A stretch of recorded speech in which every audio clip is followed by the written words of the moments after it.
Gli scacchi. Uno dei giochi più antichi e affascinanti del mondo, con una storia ricca e complessa che si estende per oltre un millennio. La loro evoluzione riflette cambiamenti culturali, sociali e tecnologici, rendendoli non solo un gioco, ma anche un simbolo di ingegno e di strategia umana. Benvenuti sul mio canale. Io sono Electra Bones e vi porterò con me in questo viaggio, pensato per chi desidera una visione generale su come si sono evoluti gli scacchi attraverso i secoli. Possiamo considerarlo un primo piacevole volo d'esplorazione intorno all'argomento. E se il video vi è piaciuto, non scordatevi un like e iscrivetevi al canale. Ma basta indugiare, partiamo!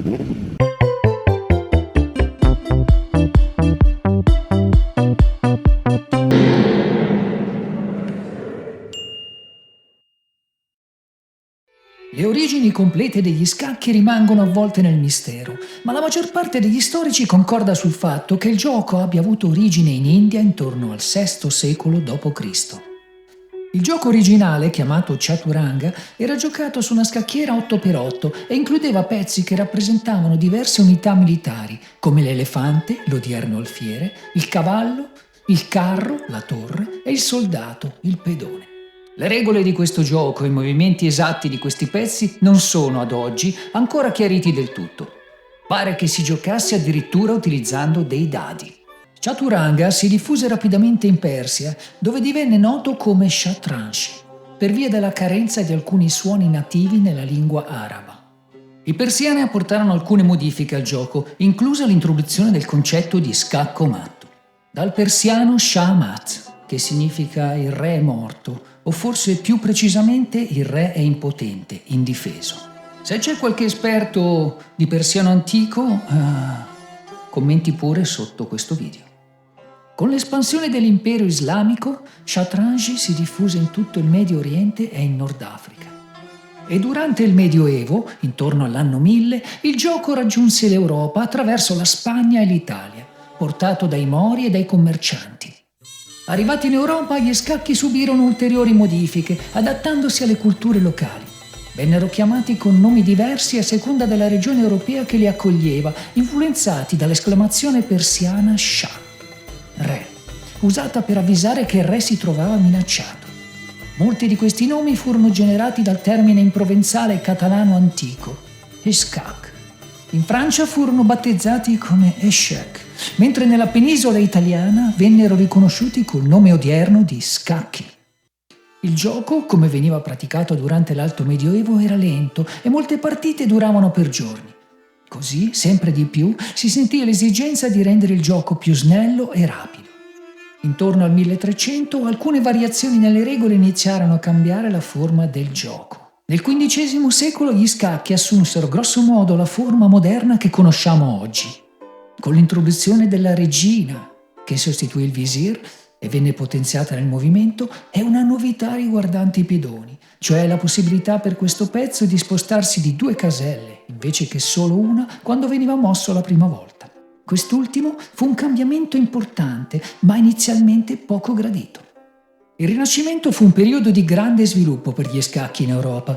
Il gioco divenne popolare tra la nobiltà e la classe mercantile e furono scritti i primi trattati sugli scacchi.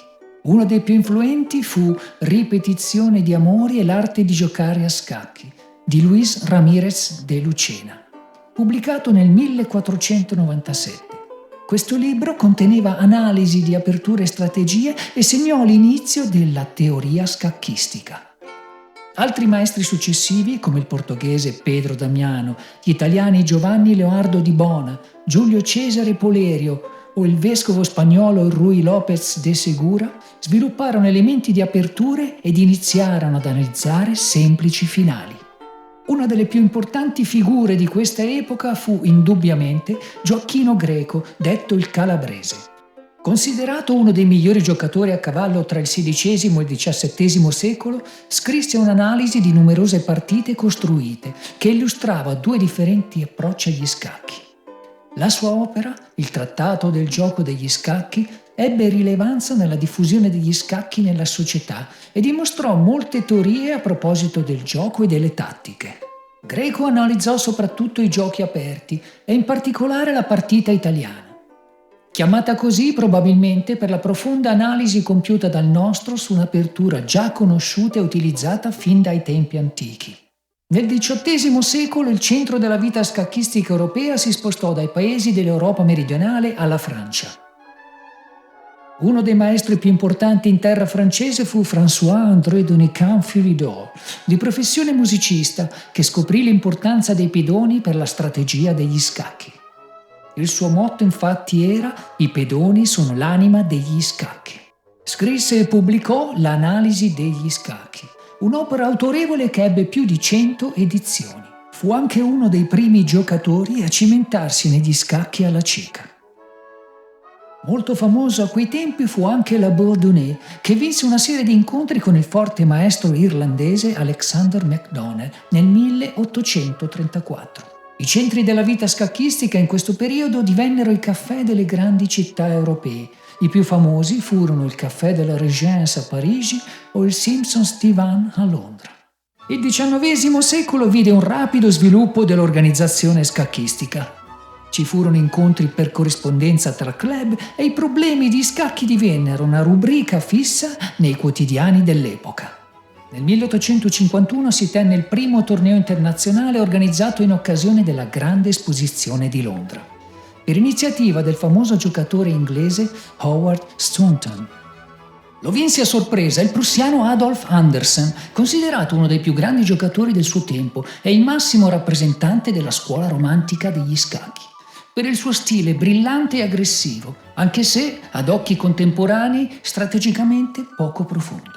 La scuola romantica dominò fino alla fine del secolo. Durante questo periodo i giocatori si concentravano maggiormente su manovre rapide e tattiche, piuttosto che sulla pianificazione strategica a lungo termine. Il tipico giocatore romantico rifugiva dalle considerazioni strategiche e materiali, preferendo cercare il colpo a sorpresa, il sacrificio inaspettato e la combinazione astuta. Questo stile di gioco spericolato portava spesso a posizioni poco solide, ma altamente spettacolari. I primi tornei misero subito in rilievo il problema del tempo. I giocatori spesso analizzavano per ore le mosse, rendendo lunghissime e poco dinamiche e competitive le partite. Si iniziò con l'introduzione della clessidra, sostituita poi da orologi a pendolo e più avanti ancora dai moderni timer paralleli con un piccolo bottone che lo scacchista premeva dopo aver fatto la sua mossa. Infine, negli anni '80 si arrivò all'uso degli orologi digitali. Successivamente, a partire dalla metà dell'Ottocento, si iniziarono a codificare i fondamenti strategici del gioco. Due giovani giocatori più di tutti apportarono una comprensione più profonda della natura degli scacchi. In primis, l'americano Paul Morphy, un precoce prodigio degli scacchi, considerato il più forte giocatore di questo secolo. Durante la sua purtroppo breve carriera scacchistica, tra il 1857 e il 1863, vinse contro importanti avversari in tutto il mondo occidentale, tra cui Andersen nel suo famoso tour europeo. Tornato negli Stati Uniti, tentò di intraprendere la carriera legale, ma senza successo. L'ultimo periodo della sua vita, purtroppo, fu segnato da eccentricità e isolamento e soffrì anche di problemi di salute mentale. Il suo gioco si sviluppava da una combinazione di attacchi brillanti supportati da un intuito eccezionale e da una solida strategia. Altro fondamentale protagonista del secolo fu il praghese Wilhelm Steinitz, definito il Michelangelo degli scacchi per la sua appassionata dedizione a questo gioco.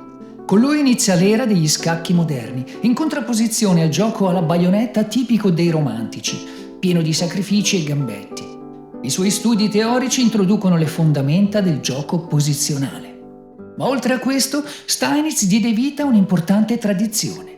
Il suo trionfo sul dominante maestro polacco-tedesco Johannes Zukertort nel 1886 viene considerato come il primo campionato del mondo di scacchi ufficiale.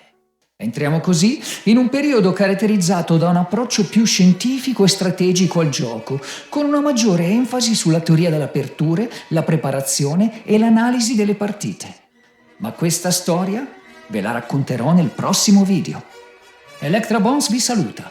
Stay tuned, stay curious.